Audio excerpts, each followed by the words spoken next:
সব যে কি দেখায় খবরে, কেউ কিছু করতেই পারে না। বাবা আমি কাজ করতে করতে পারি না, আর এদের বসে থাকাই শেষ হয় না। বাবা এক্ষুনি তো ঘুমোতে যাবো, একটু টিভিটা দেখি তোর আগে। না না আমি ঘুমাবো, এক্ষুনি টিভি বন্ধ করো বলছি। আচ্ছা আচ্ছা বন্ধ করছি, এই না ঘুমাও এবার শান্তিতে তুমি। এই যে মনা, আপনার কি ঘুমানোর সময় হয়নি এখনো? হ্যাঁ মা তোমরা শোও না, আমি ঘুমোচ্ছি, দাঁড়াও তো আমার একটু পড়া আছে। ঠিক আছে তোরা বাপ মেয়ে জেগে থাক, আমি ঘুমোতে গেলাম।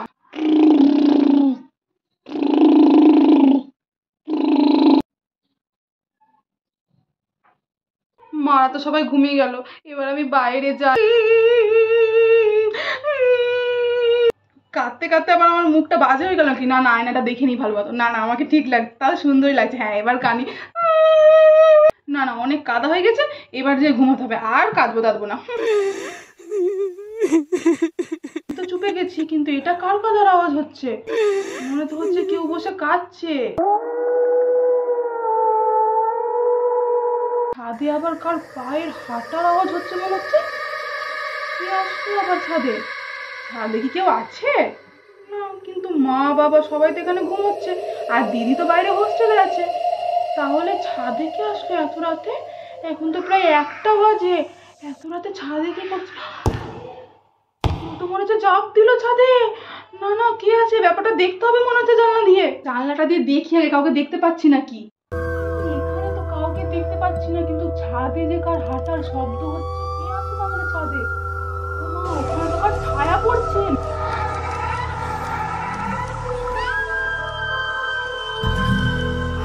ছাদে ভূত আছে, আমি তাড়াতাড়ি গিয়ে সবাইকে জাগাই, আমাদের বাড়িতে ভূত চলে এসেছে। মা তাড়াতাড়ি উঠো, মা ছাদে ভূত এসেছে, কার হাঁটার শব্দ হচ্ছে, মা তাড়াতাড়ি উঠো। এ বাবা কি হলো, রাতেও কি একটু শান্তিতে ঘুমাতে দিবি না নাকি আমাকে? হ্যাঁ আমি জেগেছিলাম শুইনি, কিন্তু দেখলাম ছাদের উপর কে হাঁটছে, কার শব্দ হচ্ছে, আর কেউ ছায়াও দাঁড়িয়ে আছে, আমি বাইরে দেখতে পেলাম। মা ছাদের নির্ঘাত কোনো ভূত এসছে। কি যাতা বলছিস, কিসের শব্দ হবে এত রাতে?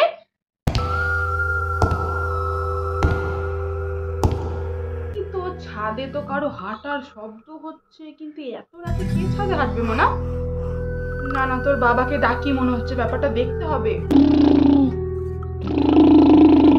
ওঠো না, একটু উঠো না। আরে ওঠো, দেখো বাড়ির ছাদে কে এসছে, তাড়াতাড়ি ওঠো না। এই হয়েছে এক কুম্ভকর্ণ মানুষ, বাড়ি থেকে সবকিছু চুরি করে নিয়ে গেলেও এই মানুষ টের পাবে না, ঘুমিয়ে থেকে যাবে। এই ওঠো তাড়াতাড়ি। কি তুমি আমাকে কুম্ভকর্ণ বললে? তোমাকে কুম্ভকর্ণ বলবো না তো আর কি বলবো শুনি? দেখো ছাদে কে এসছে, কার হাঁটার শব্দ হচ্ছে, তোমাকে ডেকেই যাচ্ছি, আর তোমার ওঠার কোনো সারা শব্দই নেই।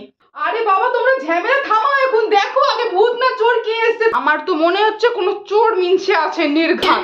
এত বড় বাড়ি দেখে ভেবেছে হাতিয়ে নিবো সবকিছু।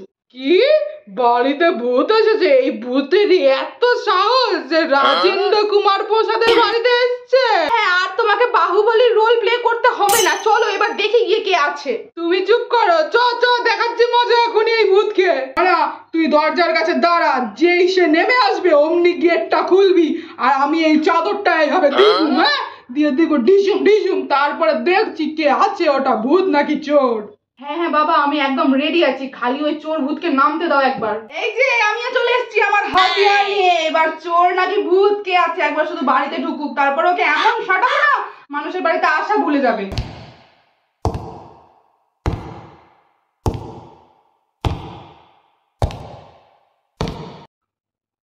বাবা ওই চোর ভূত নামছে মনে হচ্ছে, রেডি তো সবাই একদম? হ্যাঁ নামতে দে ওকে, একদম রেডি রেডি রেডি একদম রেডি।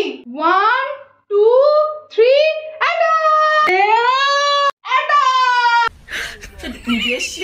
এই রে আমার বাড়িতে আসা না, আমার মেয়েকে ভয় পাওয়াচ্ছিস তুই ভূত সেজে? হ্যাঁ আর আমার বাড়িতে চোর সেজে হাতাবি সব, দেখাচ্ছি তোকে মজা পাবে এবার, খা ডান্টির বাড়ি। আজকে এই চোর ভূত মজা পাবে আমার বাড়িতে আসা, রাজেন্দ্র প্রসাদের বাড়িতে। দাঁড়াও এই গলাটা তো মনে হচ্ছে চেনা চেনা লাগছে। ঠিক মা তাই তো, এটা তো মনে হচ্ছে মামার গলার শব্দ। এই তুমি চাদরটা খুলো, কে আছো? আরে আমি আছি জামাই বাবু, আপনার প্রিয় শালা বাবু। ভাই তুই? বাবা এটা তো দেখছি শালা বাবু, না জানতেই জন্মের একটা শখ পূরণ হয়ে গেল তাহলে। মা চোর ভূত ছেলে মামা এসেছিল আমাদের বাড়িতে, তাহলে এদের কেউ দাম দেয় না সেটা শুনেছিলাম, কিন্তু আজকে বুঝেও গেলাম। ভাই তুই ওই ভূত চোর সেজে আমাদের বাড়িতে ঢুকছিলি? দিদি যে দিদি তুই কেমন আছিস দিদি? তুমি এরকম চোর ভূত সেজে আমাদের বাড়িতে হঠাৎ কেন আসতে গেলে বলো তো? আমি তো নিজের বাড়ি যাচ্ছিলাম, কিন্তু কখন যে তোমাদের বাড়িতে চলে এসেছি সেটা তো জানি না, বুঝতেই পারিনি। এই জন্য বলি এত মদ খাস নে, নিজের বাড়ি আর চিনতে পারছে না মদ গিলে।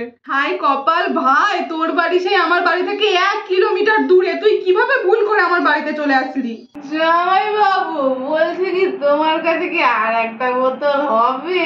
সারা রাত খেতে খেতে না এটা শেষ হয়ে গেছে, এটা আমাকে ফেলে দিতে হবে। আমার ভাইয়ের যে কি এক অবস্থা হয়েছে, মদ গিলে গেলে একবারে মাতাল হয়ে গেছে। ছাড়ো ছাড়ো, যা হয়েছে তা বাদ দাও, এবার চলো সবাই মিলে গিয়ে ঘুমোই, খুব ঘুম পেয়েছে, অনেক রাত হয়ে গেছে।